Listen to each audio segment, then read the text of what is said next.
One of my favorite books ever is Atomic Habits. If you didn't see the video I posted about it a few days ago and how it changed my life, definitely advise you to go and check that out because I'm sure it will also change your life.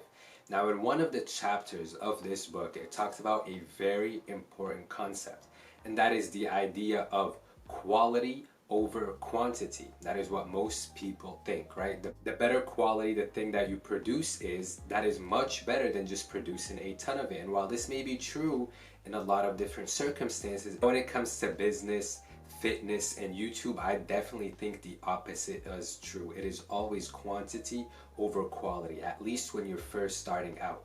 Now, the example that was given in Atomic Habits in the chapter that spoke about this is awesome. So the story goes, there was this college professor who gave his class an assignment. This assignment would constitute their grade for that class. I'm pretty sure they only had this one assignment.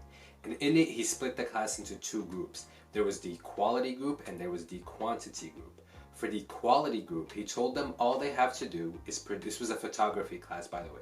He told them all they have to do is produce one really high quality photo. If the photo is really good, they'll get an A. It was all based on the quality of the photo. They had to be the best thing that they can produce. And then the other group was the quantity group. Their grade was based on taking a ton of photos. To get an A, they had to take 100 photos. At the end of it, the results surprised him because it turned out that the group that produced the better photos was actually the quantity group and not the quality group. Now you may think, well, duh, the quantity group got 100 tries at taking this perfect photo, while the other group could only submit one photo and it had to be perfect. Well, as obvious as that is, a lot of people don't understand that and don't apply the same obvious example to their life. Many times before starting a business or starting YouTube, you're going to think, I need to have the perfect plan, the perfect setup, the perfect video idea before I can start. Because you think, hey, that first video matters a lot, could go viral, it could do this, it could do that. But in reality, it does not matter. No one is going to watch that first YouTube video. And I've mentioned this a lot in a bunch of my videos, how my first video did terribly. It got 30 views. It didn't even deserve 30 views, to be honest. It was absolutely trash.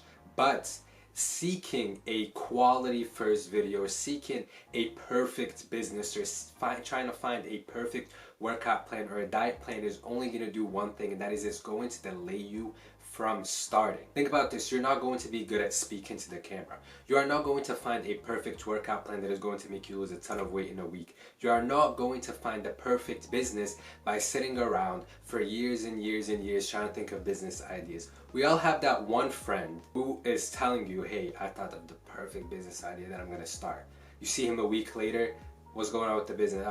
I'm still trying to get the plan better. A month later, oh, I'm still trying to perfect the plan. Perfection is only going to delay you starting, and it's only an excuse for you to delay your failure. Now, the book goes into talking about the concept of motion versus action, and it ties into this concept because motion is when you're preparing to start something. Motion is watching a ton of YouTube videos on the 10 best chest workouts, the 10 best leg workouts, the 10 best back workouts, versus action is just finally stepping foot in the gym, finally getting your ass in there, stopping with the excuses, and just getting in a workout. Your first workout is not going to change your body. You're not going to get a body transformation after doing the perfect workout. Even if you copy Mr. Olympia's workout, exercise by exercise, you are not going to see any results. It comes down to the amount of reps that you are willing to put in. For YouTube, if you want to become a YouTuber, you're not going to have the perfect video idea, you're not going to have the perfect setup, you're not going to have the most beautiful channel with the perfect banner and the perfect profile picture. This is what people spend their time on. They spend it on the stupid shit. Someone is going to spend a week trying to make their website banner, their profile picture amazing. No one cares about your profile picture. I found a random photo from my camera roll I made in my profile picture. My banner, I made it in like 3 minutes. Realistically, I didn't even need a banner because it does not matter. It all comes down to the value that you provide in your videos, and how do you provide more value? By getting better and better and better gradually. It is going to take you 100, maybe 200 YouTube videos for you to finally find your voice and for you to actually become a good YouTuber. You know it's going to take that quantity. Why are you delaying it until you have the perfect YouTube video idea, that perfect idea is never gonna come.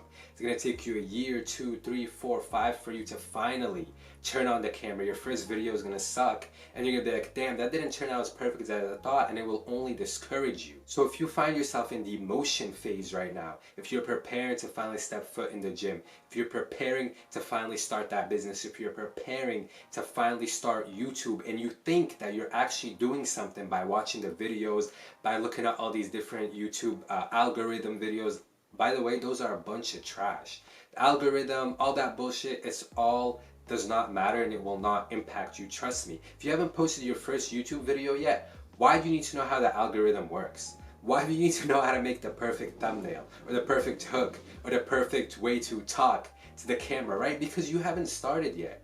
You're only going to get better by putting in the reps. Now, how do you get into the action phase? By simply doing whatever it is that you are delaying. Right now, think to yourself and be very honest with yourself, because honestly, a lot of young people don't have the ability to be honest with themselves, and it takes someone else to come and give them a little slap in the face and tell them, hey, you're just making a bunch of excuses. That item that you have that you think you're working on, you're not actually working on it. Turn on the camera and record a video from your phone right now. Right now, after this video, put on your clothes, go to the gym and walk on the treadmill for 5 minutes. And that 5-minute walk will do more for you than however many videos you think you are going to consume that are actually going to cause a change. Because trust me, they will not change anything in your life. Whatever the limiting belief or the mental challenge that you're facing right now that's stopping you from starting this, you have to sit there with yourself and actually face it. Let me tell you something. I started a print-on-demand or dropshipping website in 1 week. It took me 1 week to make the website. I didn't have any real product photos. I didn't really have any real model photos. The logo took me about 2 or 3 minutes to make. I had the website up and running in 1 week. I had the idea July 1st of last year. The website was up and running by July 7th or 8th. It was up. I got a lot of traffic. I didn't really convert that well in the beginning, but slowly and slowly and slowly I kept improving it. But look at you. You probably had a great idea too, but you kept delaying and delaying and delaying it. Now it's a year later and you still haven't made that dropshipping website. Your first dropshipping website is going to fail no matter what. So why are you trying to make the perfect website? Stop trying to go for perfection. Stop trying to think about quality right now. Don't even think about quality until you've tried this thing 30 or 40 times. When it comes to YouTube, probably 100 or 200. But with that being said, guys, take action. You see an example right here with me. I am taking action. I delayed starting my YouTube channel for many years because I was trying to make it the perfect YouTube channel. I was trying to make the perfect videos. This video right now is not perfect at all. I stuttered, I stumbled on my words a bunch of times. I'm gonna have to edit a lot of shit out of it. Guess what? It's a learning process. Since I've started to now, I've already made 30 long form videos. Guess what? It has improved video by video by video, and I am nowhere near my limit. I am nowhere near where I really should be. It's gonna take me a year, 2 years, but I'm gonna get there, right? Because I'm already starting, I'm already on the process. So just don't delay that process. Go out and do what it is that you need to do right now, and you know what that is.